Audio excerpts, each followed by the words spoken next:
Capítulo 10. Autodisciplina. A que tipo de preparação uma pessoa deve se submeter antes de ser capaz de avançar com definição de propósito? A pessoa deve ter domínio sobre si mesma. Este é o segundo dos 7 princípios. A pessoa que não domina a si mesma jamais poderá ser líder de outras. A falta de autodomínio é, por si só, a forma mais destrutível de indefinição. Por onde uma pessoa deve começar quando ela quer iniciar um controle sobre si mesma? Dominando os 3 apetites responsáveis pela maior parte da falta de autodisciplina das pessoas. Os 3 apetites são o desejo por comida, o desejo pela expressão do sexo e o desejo de expressar opiniões imprecisas. O homem possui outros apetites que ele necessita controlar? Sim, muitos outros. Mas esses 3 são os que devem ser conquistados primeiro. Quando um homem torna-se mestre desses 3 desejos, ele desenvolveu autodisciplina o suficiente para conquistar todos aqueles desejos de menor importância. Mas esses desejos são naturais. Eles devem ser satisfeitos se a pessoa está saudável e feliz. Tenha certeza de que eles são desejos naturais, mas eles também são perigosos, porque as pessoas que não possuem autodomínio possuem uma tendência a se alienarem nesses desejos, tornando-os vícios. O autodomínio contempla um controle suficiente, tal que todos os desejos podem ser satisfeitos de forma a cumprir com as necessidades básicas, alimentando o corpo com o que é necessário e segurando aquilo que é excesso. O seu ponto de vista é tanto interessante quanto educacional. Descreva os detalhes pelos quais eu possa entender como e em quais circunstâncias as pessoas se excedem nos seus desejos. Pegue o desejo por comida, por exemplo. A maioria das pessoas é tão fraca na autodisciplina que enche o estômago com combinações de alimentos altamente ricos, que por sua vez satisfazem o gosto, mas fazem com que os órgãos da digestão e da eliminação trabalhem em excesso. Eles colocam em seus estômagos tanto quanto quantidade, quanto combinações de comidas as quais a química do corpo somente consegue descartar, convertendo a comida em toxinas venosas. Esses venenos entopem e ficam estagnados no sistema excretor do organismo até o momento em que ele diminui o trabalho do organismo na eliminação dessa matéria de sobra. Após um tempo, o sistema gastrointestinal para de funcionar de forma saudável e a vítima acaba tendo o que se chama de constipação. A partir daí, ela está pronta para ir para o hospital. A autointoxicação pelo sistema gastrointestinal leva a máquina do cérebro a tornar-se algo como uma massa disforme. A vítima, então, fica lenta nos seus movimentos físicos e mentalmente irritada e irrequieta. Se essa pessoa pudesse dar uma olhada e pudesse sentir o cheiro do seu sistema gastrointestinal, ela teria vergonha de se olhar no espelho. Os sistemas excretores das cidades não são os lugares mais agradáveis, quando eles tornam-se sobrecarregados ou entupidos. Mas eles são limpos e suaves quando comparados ao sistema gastrointestinal, quando está sobrecarregado ou constipado. Essa não é uma história bonita para ser associada ao ato agradável e necessário de comer, mas as coisas são como são. E neste caso, conclui-se que comer em demasia e combinar alimentos de forma errada é o que causa a autointoxicação. As pessoas que comem sabiamente e mantêm os seus sistemas excretores limpos dificultam o meu trabalho, porque um sistema intestinal em perfeito funcionamento significa um corpo saudável e um cérebro que funciona de forma apropriada. Imagine, se a sua imaginação consegue chegar a tal ponto, como qualquer ser humano poderia mover-se com definição de propósito com seu sistema intestinal com uma quantidade letal de veneno o suficiente para matar 100 pessoas se fosse injetado diretamente na corrente sanguínea. E todo esse problema é o resultado da falta de controle sobre o apetite por comida? Bem, se você deseja ser absolutamente correto, deveria dizer que comer de forma inapropriada é a grande responsável pela grande maioria das doenças do corpo e praticamente todas as dores de cabeça. Se você quer prova disso, selecione 100 pessoas que sofrem com enxaqueca e dê a cada uma delas uma lavagem intestinal completa, com um grande enema. E observe que não menos do que 95 das dores de cabeça desaparecerão dentro de alguns minutos, após os seus intestinos terem sido liberados.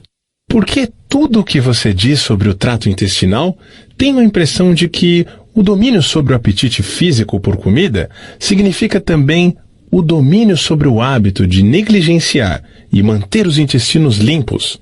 Isso está correto? Sim, isso é verdade. Tão importante quanto eliminar o lixo do organismo e as porções não utilizadas de comida é ingerir as quantidades corretas, bem como as combinações adequadas de alimentos. Nunca pensei na autointoxicação como sendo um dos seus instrumentos para controlar as pessoas. E estou totalmente chocado em saber quantas pessoas são vítimas desse sutil inimigo. Vamos ouvir o que você tem a dizer desses outros 2 desejos. Bem, vamos falar do desejo por sexo. Essa é uma forma com a qual controlo os fracos e os fortes, os velhos e os jovens, os ignorantes e os sábios. Na verdade, domino todos aqueles que negligenciam em dominar o desejo por sexo. Como se pode dominar a emoção do sexo? Pelo simples processo de transmutar essa emoção em alguma forma de atividade que não seja a cópula. Sexo é uma das grandes forças que motivam os seres humanos. Devido a esse fato, ela também é uma das forças mais perigosas. Se os seres humanos conseguissem controlar os seus desejos por sexo e os transmutassem em uma força propulsora pela qual eles conseguissem utilizar em suas ocupações, ou seja, se eles gastassem no seu trabalho metade do tempo que eles perdem à procura de sexo, eles nunca conheceriam a pobreza. Pelo que eu estou entendendo, quer dizer que existe uma relação entre sexo e pobreza? Sim, onde o sexo não está sob controle. Se for permitido ao sexo mover-se em seu curso natural, ele rapidamente levará a pessoa ao hábito da alienação. Existe alguma relação entre sexo e liderança? Sim, todos os grandes líderes, em todos os caminhos da vida, são altamente sexuados, mas eles seguem o hábito de controlar os seus desejos por sexo, transformando-os em uma força propulsora que os motiva nas suas ocupações. O hábito da indulgência no sexo é tão perigoso quanto o hábito de utilizar drogas ou bebidas? Não há diferença entre esses hábitos. Ambos levam para o controle hipnótico através do hábito da alienação. Por que o mundo olha para o sexo como algo vulgar? Devido ao abuso vulgar que as pessoas fizeram dessa emoção, não é o sexo que é vulgar, é o indivíduo que negligencia ou se recusa a controlá-lo e guiá-lo. Você quer dizer, pela sua afirmação, que não se deve satisfazer o desejo por sexo? Não, eu quero dizer que sexo, como todas as outras forças disponíveis para o homem, deve ser entendido, dominado e feito para servir ao homem. O desejo por sexo é tão natural quanto o desejo por comida. Esse desejo não pode ser aniquilado, assim como não se pode parar um rio de fluir. Se a emoção do sexo fosse desligada de seu modo de expressão natural, ela se quebraria em outras formas menos desejáveis, assim como um rio, se represado, procura quebrar e fluir na volta da represa. A pessoa que possui autodisciplina entende a emoção do sexo, a respeita e aprende a controlar e a transmutá-la em atividades construtivas. Quais são os prejuízos decorrentes do desejo excessivo de sexo? O maior dos danos é que ele priva a fonte de uma das maiores forças propulsoras do homem e gasta, sem uma compensação adequada, a energia criativa do homem. Ele dissipa a energia necessária pela natureza para manter a saúde física. O sexo é a força terapêutica mais útil da natureza, mas, em excesso, diminui a energia magnética, que é a fonte de uma personalidade atrativa e agradável. Ele remove o brilho dos olhos e acaba gerando discórdia no tom de voz de uma pessoa. Destrói o entusiasmo, acaba com a ambição e leva, inevitavelmente, para o hábito da alienação em todos os assuntos. Eu gostaria que você respondesse a minha questão de outra forma, dizendo-me quais os fins benéficos que a emoção do sexo pode trazer, se for dominada e transmutada. O sexo controlado fornece a força magnética que atrai as pessoas uma para a outra. É o fator mais importante de uma personalidade agradável. Ele dá qualidade ao tom de voz e capacita uma pessoa a conseguir, através da voz, incitar um sentimento desejado. Ele serve, melhor do que qualquer coisa, para dar força motivacional aos desejos de uma pessoa. Ele mantém o sistema nervoso carregado com a energia necessária para dissipar a energia através de todo o corpo, mantendo-o funcionando apropriadamente. Ele afia a imaginação e capacita uma pessoa para criar ideias úteis. Ele fornece agilidade e definição para os movimentos físicos e mentais. Ele fornece à pessoa persistência e perseverança na busca por um objetivo maior na vida. Ele é um grande antídoto para todas as formas de medo. Ele fornece imunidade contra o desencorajamento. Ele fornece resistência física e mental nos momentos em que se passa por alguma forma de fracasso ou revés. Ele fornece as qualidades necessárias para lutar sob quaisquer circunstâncias, aumentando a capacidade de autodefesa. Em resumo, ele faz vencedores e não perdedores. Essas são todas as vantagens que você afirma estarem relacionadas à energia do sexo controlado? Não. Elas são somente alguns dos benefícios mais importantes que ele fornece. Talvez alguns acreditarão que a maior de todas as virtudes do sexo é que ele é o método que a natureza utiliza-se para a perpetuação de toda a vida no planeta. Só isso já deve remover todo e qualquer pensamento que leve a crer que o sexo seja algo vulgar. Pelo que estou entendendo, baseado no que você diz, a emoção do sexo é uma virtude e não uma falha. Ela é uma virtude quando controlada e direcionada para obter fins desejáveis. Ela é uma falha quando negligenciada e quando se permite sair do controle e levar-nos a atos de luxúria. Por que essas verdades não são ensinadas para as crianças, através de seus pais e das escolas?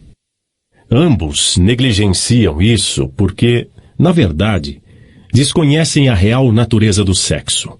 Para a manutenção da saúde do corpo, é tão necessário que se entenda e se use apropriadamente a emoção do sexo, quanto é manter o sistema intestinal limpo. Os dois assuntos devem ser ensinados em todas as escolas e em todas as casas onde haja crianças. A maioria dos pais não precisaria de instruções adequadas a respeito das funções e do uso do sexo antes que eles pudessem, inteligentemente, ensinar às suas crianças? Sim, tanto eles quanto os professores das escolas. Qual seria o grau de importância relativa que você daria para a necessidade de conhecimento apurado sobre o assunto sexo? Está próximo do topo da lista.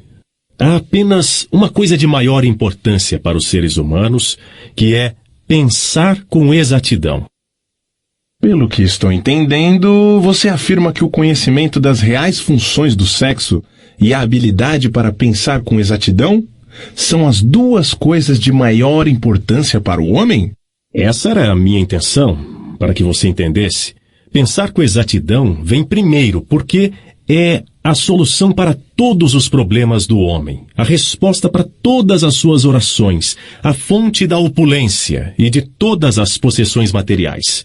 O pensamento exato é auxiliado pela emoção do sexo propriamente controlada e direcionada. Isso porque a mesma energia que o homem usa para pensar, ele também usa para o sexo. Ela começa com todos aqueles que desejam ter autodeterminação suficiente para pagar o seu preço. Ninguém consegue estar inteiramente livre, espiritualmente, mentalmente, fisicamente e economicamente, sem aprender a arte do pensamento exato.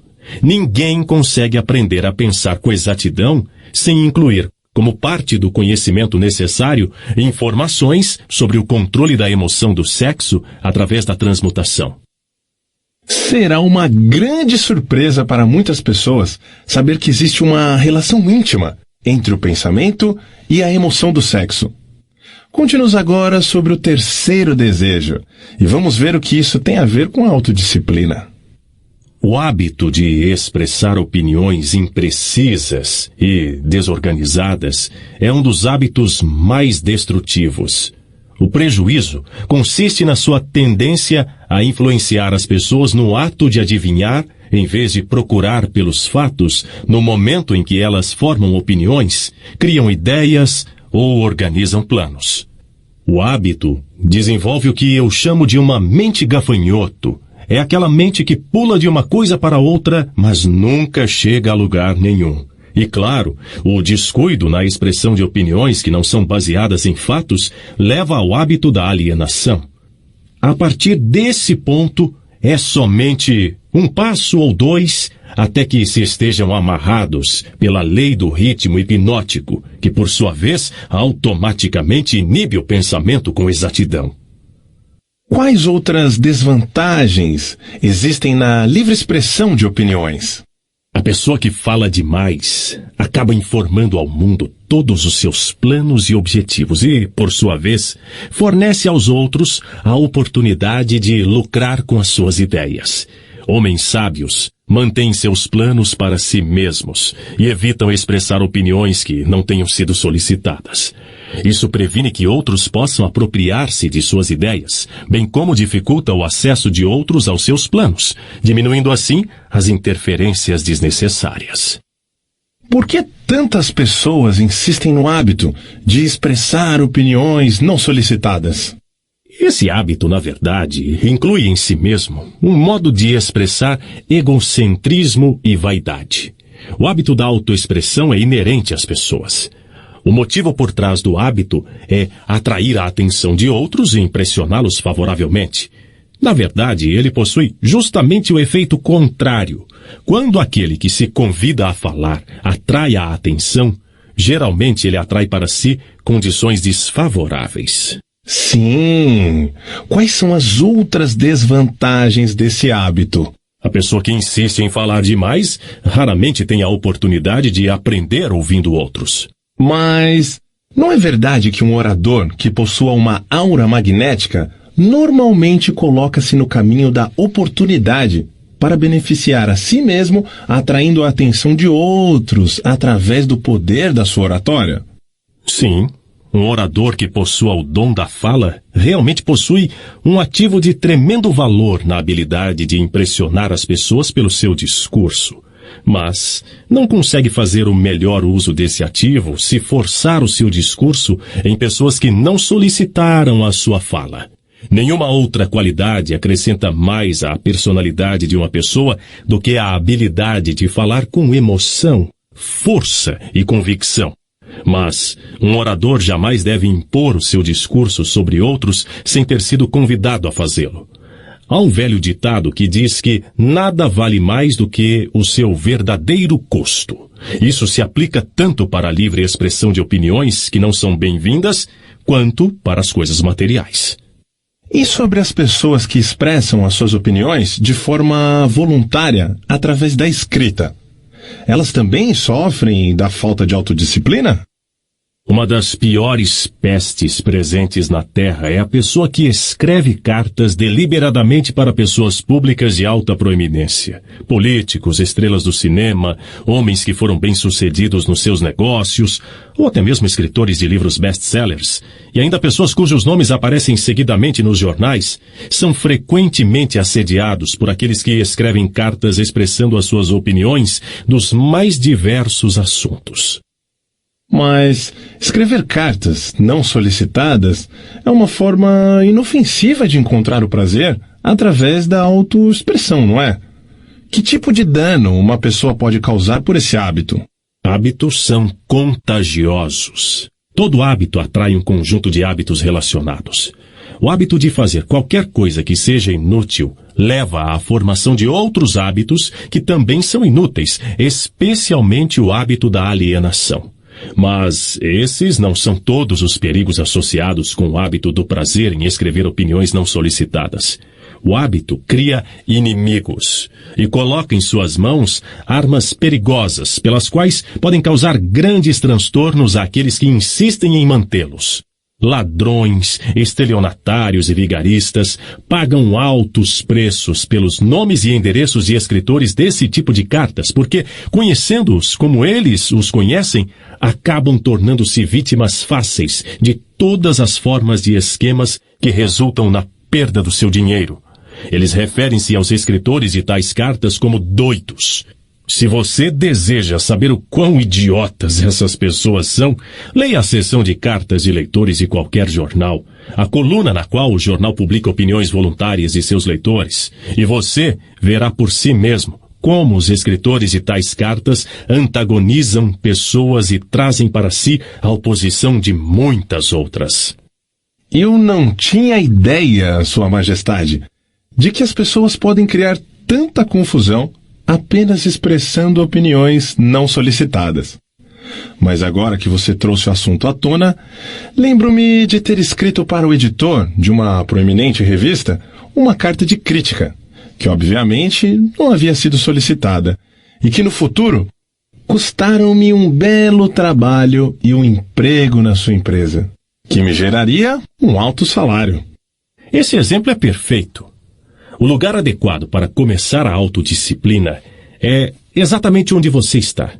O modo para começar é exatamente reconhecendo a verdade de que não existe nada para sempre, ou nada de diabólico, exceto o poder da lei natural, em toda a criação e em todos os universos. Não existe nenhuma personalidade individual, onde quer que seja, através de todos os universos, que possua o mais ínfimo poder para influenciar um ser humano, exceto a natureza e as próprias pessoas por si mesmas. Não existe ser humano algum, agora, vivendo ou que já tenha vivido, e absolutamente ser humano algum que venha a viver em qualquer ponto do planeta, que tenha o direito ou o poder de privar o outro de seu privilégio de exercitar o pensamento livre e independente. Esse privilégio é o único sobre o qual qualquer pessoa pode ter controle absoluto. Nenhum ser humano adulto jamais perde o direito da liberdade de pensamento, mas muitos perdem os benefícios desse privilégio, ou por negligenciá-lo, ou porque já foi tirado deles por seus pais ou instrutores, antes mesmo da idade do entendimento. Essas verdades são autoevidentes, não menos importantes, pelo simples fato de terem sido reveladas a você pelo diabo e não pela minha oposição. Mas no que as pessoas vão se sustentar no momento de uma emergência, quando elas não souberem para onde nem a quem apelar? Deixe que elas se apoiem na única fonte de força disponível para qualquer ser humano. E o que é essa força? Eles mesmos. A força de seus próprios pensamentos. A única força que eles podem controlar e na qual eles devem se sustentar. A única força que não pode ser nunca pervertida, modificada, mexida e falsificada por outros seres humanos mal intencionados. Tudo o que você diz parece lógico, mas por que eu deveria vir justamente para o diabo para descobrir tais verdades tão profundas? Vamos voltar para os 7 princípios. Você revelou informação suficiente que mostra claramente que o segredo de como quebrar o poder do ritmo hipnótico está justamente embutido nos 7 princípios. Você mostrou também que o mais importante de todos esses princípios é a autodisciplina. Agora, vá em frente e descreva os outros 5 princípios que você ainda não mencionou. E indique quais as suas funções para auxiliar uma pessoa a adquirir a autodisciplina. Primeiro, deixe-me resumir essa parte da minha confissão revelada até o presente momento. Eu lhe contei francamente que meus 2 instrumentos mais efetivos para dominar os seres humanos são o hábito da alienação e a lei do ritmo hipnótico. Mostrei a você que se alienar não é uma lei natural, mas um hábito feito pelo homem que o leva, por sua vez, a submeter-se à lei do ritmo hipnótico. Os 7 princípios são os meios pelos quais o homem pode quebrar o padrão do ritmo hipnótico e assumir novamente o controle de sua própria mente. Como você pode ver, dessa forma os 7 princípios são os 7 passos que levam as vítimas do ritmo hipnótico a abrir a fechadura de suas prisões autoimpostas. Os 7 princípios são a chave mestra que abre as portas para a autodeterminação espiritual, mental e econômica. Isso é verdade? Sim, essa é outra forma de dizer a verdade.